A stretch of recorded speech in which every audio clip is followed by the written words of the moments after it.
Hey, Jackson Bird here. So, in case you missed the announcement at the end of yesterday's episode, I just wanted to reiterate it right at the start today. We are changing the name of this podcast. Starting tomorrow, this show will be called The Cool Stuff Ride Home. We just want to give the show a name that's a little easier to find, discover, and recommend. You don't need to do anything on your end, except maybe if you sort your podcasts alphabetically, just check under C instead of K starting tomorrow. So now, for one last time, welcome to the Kottke Ride Home for Thursday, March 24th, 2022. I'm Jackson Bird. Today, the origin and fascinating evolution of LOL. Plus, it turns out the speed of sound on Mars is different and weirder than anticipated. And some of the researchers behind the discovery of Captain Shackleton's lost ship are developing a sort of Google Maps for Arctic waters. Here are some of the cool things from the news today. LOL. Are you the kind of person who refrains from ever typing it, uses it at the end of nearly every sentence, or examines your messages before sending to make sure you aren't overusing LOL, like removing extra exclamation points from an email? I resisted LOL for years, decades maybe, and now I think I might use it more than most people I typically communicate with. And what changed for my usage is partially the story of how LOL changed in general, from a literal meaning to a more symbolic one to a wholly unique grammatical function removed from the words it stands for. There's a great recent piece by Shayla Love in Vice that looks into this evolution of the not-so-humble LOL. So if you were to look it up in the Oxford English Dictionary, they would tell you that the first written recorded instance of LOL dates back to 1993 in a post about someone walking out of a movie. But 2 years ago, Nerdist compiled an oral history of LOL and managed to dig up a newsletter called Fido News from 1989, which shares LOL as one of the recommended abbreviations for users. Also included in the Fido News list are the still common BRB and BTW, along with the more obscure ODM for on the move, and simply the letter H to mean, huh? Those were all abbreviations being used enough already to be included in that newsletter. So where did LOL originally come from? There's no earlier paper trail, but a man named Wayne Pearson has consistently claimed to have come up with it, first typing it on a BBS back in the early to mid-80s. He says he typed it in response to something funny that a friend said that did indeed make him laugh out loud. He said people were already using smileys and other indicators for laughter in general, but he wanted something that specifically denoted when you actually laughed out loud in real life when you're all alone in a room. He says LOL spread around the Viewline BBS, and when a lot of those folks moved over to Genie chat rooms, they took LOL with them and spread it around to others there. Notably, the folks in the Genie rooms were the first to come up with rolling on the floor laughing. So LOL seems to have spread from there, and as it did, it spread its wings further and further away from Pearson's original intent. Rarely now does someone type LOL in response to something that has made them laugh so genuinely that they're having a physical reaction on the other side of the screen. Rather, quoting Vice, we use LOL as a way of downplaying a statement, adding irony, levity, humility, empathy, or commiseration, expressing amusement, or just neutral acknowledgement, end quote. Celia Schneebly, a linguist at the University of Burgundy who has spent 5 years studying online communication, specifically in YouTube comments, told Vice that LOL can be linguistically described as a discourse marker or as a pragmatic marker. A discourse marker is a word that structures a sentence or orients fragments of a sentence contextually, like starting a sentence with so or okay, or even maybe like, as I just did.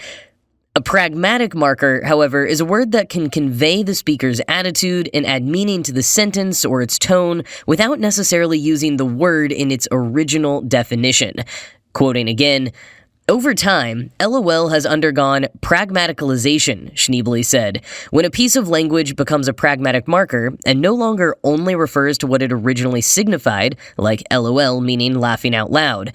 Instead, based on context and placement, a simple LOL can change the tone or attitude of a phrase. It can mitigate or soften potential aggression. It can be used to show empathy or complicity. End quote. When used alone, Schneebly says it still functions like an expression or a reaction closer to its original intent, though potentially a bit more ironically and almost certainly without the typist actually laughing out loud behind the screen. But when used as part of a sentence, it's more as that pragmatic marker. Think how you could grammatically respond to someone asking, "How are you doing?" with "well," even though you rarely would. More often, you would use "well" at the start of a sentence, as in, "Well, I've been better."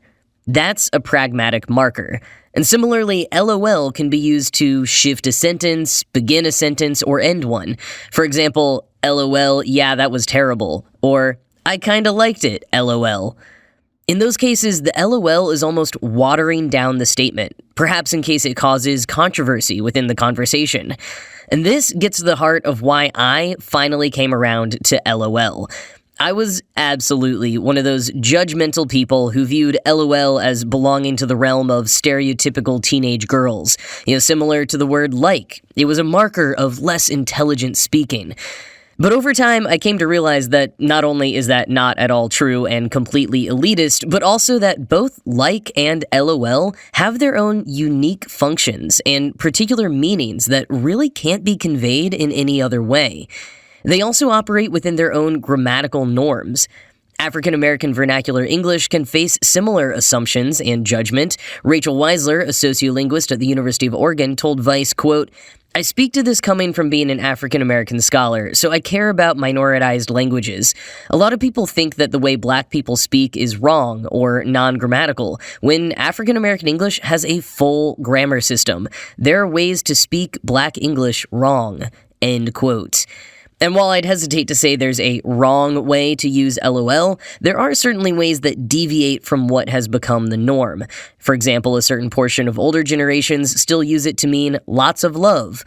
But its kind of evolved usage as a way of conveying extra meaning to a sentence is something I'm really interested in, and I think how I mostly use it.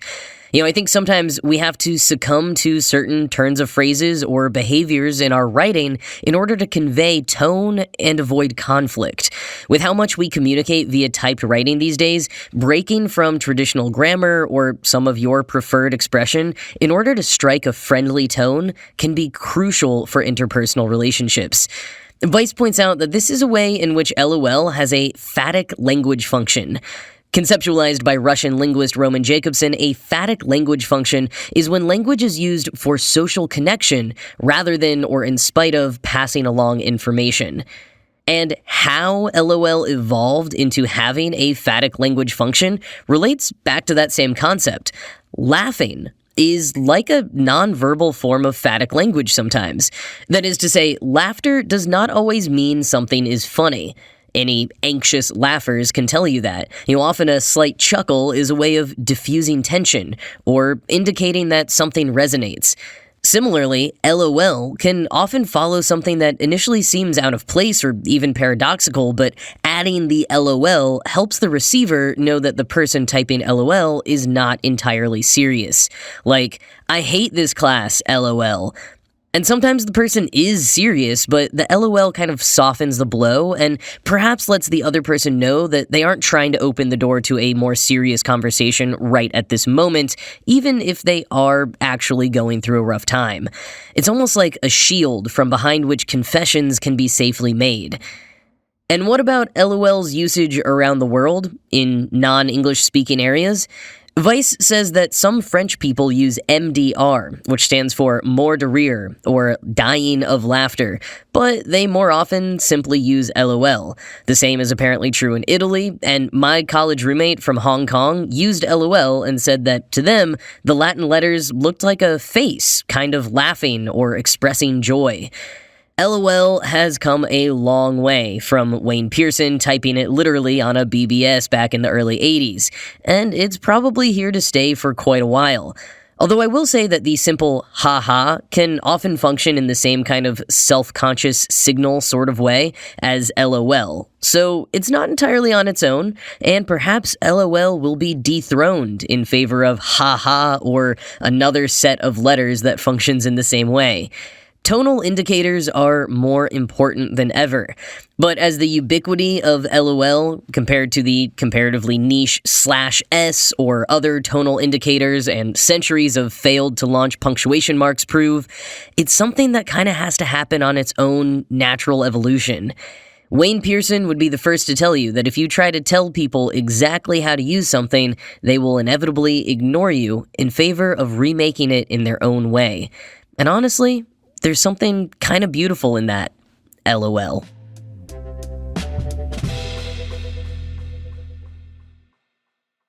So last year, when the Perseverance rover was landing, I talked at length about the first-of-its-kind microphone the rover had on board that was able to present us with sounds of Mars for the first time ever.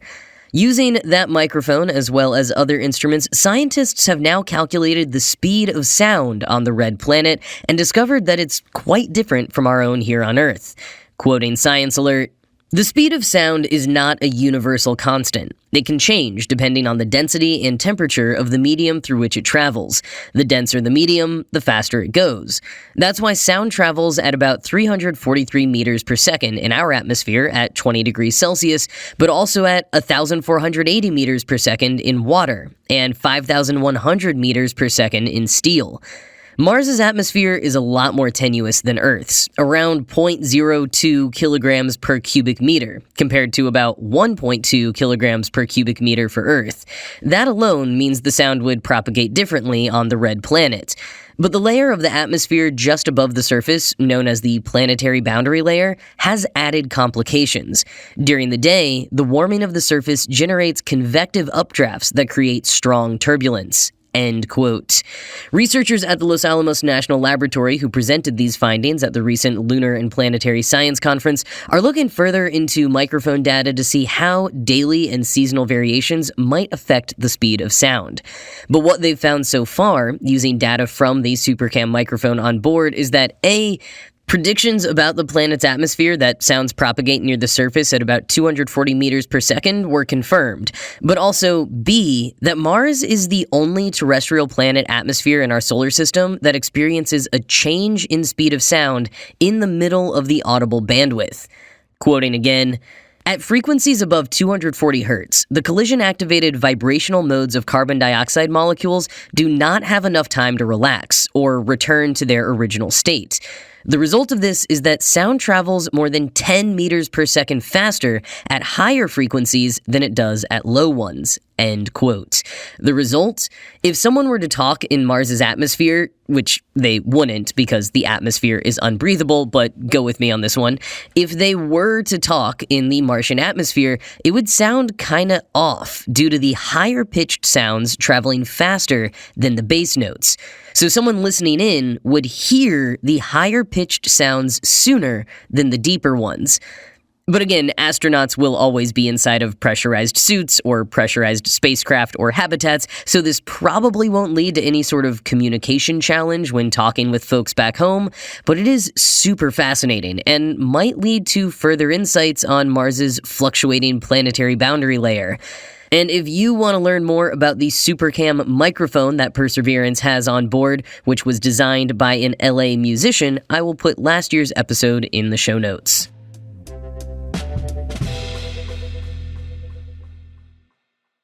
So remember earlier this month when researchers discovered Ernest Shackleton's lost ship, the HMS Endurance, in Antarctica? Link to my rundown on the story is in the show notes if you want a refresher. Well, the BBC's Science Focus magazine recently spoke to scientists Nico Vincent and Dr. Lasse Robinstein, who were on board for the expedition, about their experiences, and Robinstein shared a cool little tidbit about some upcoming work that they essentially beta tested on the Endurance mission. Robinstein runs a startup called Drift and Noise, which assists polar explorers with operational information from models and satellites using remote sensing technology and other research. And the new software the startup developed is described by Robinstein as like a Google Maps of polar regions. Quoting him in Science Focus, Using satellite Earth observation images, the captain on the bridge could navigate through the ice, even in the dark hours, even during snowfall. We could use it like a street map through the ice. Ice is changing continuously. It drifts 20 kilometers or more in a day. Leads open up, which are the streets or paths between ice for the ship, or they can close. This is the future of ships, the shipping 4.0, I would say, like a smart ship interconnected with the internet, exchanging data with the outside world. All the satellite imagery which served as a street map for the ship, and also the data from sensors on the ship, are transmitted to a data cloud for the development of a kind of Google Maps for the Arctic and Antarctic. End quote. Exploring the Arctic is a massive challenge, for exactly the reasons Robinstein outlined. The terrain is constantly changing, and you need technology that can withstand the elements and provide you with the data you need. For the discovery of the HMS Endurance, no one ever even touched the ship. It was all captured with sensors and cameras from Saab's autonomous Sabertooth submersible drones. And part of that is because it's a protected heritage site, but part of it is because, well, it's the Arctic. So the idea of a user-friendly software for researchers to use that accounts for the ever-changing conditions of the Arctic is just a cool little bit of tech that I wouldn't have really thought there was a need for before today. And as Robinstein told Science Focus, quote, "You can only protect what you know." These regions, especially the Arctic, are the ones changing fastest due to global warming. But with more awareness, we have a better chance of protecting them and our climate in the long term. End quote.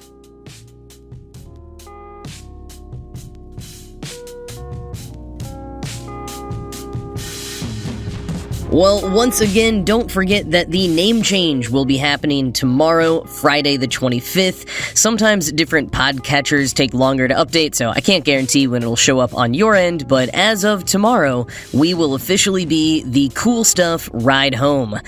But for now, this show was produced by Ride Home Media and Kottke.org. I'm Jackson Bird, and I will talk to you from a shiny new name and logo tomorrow.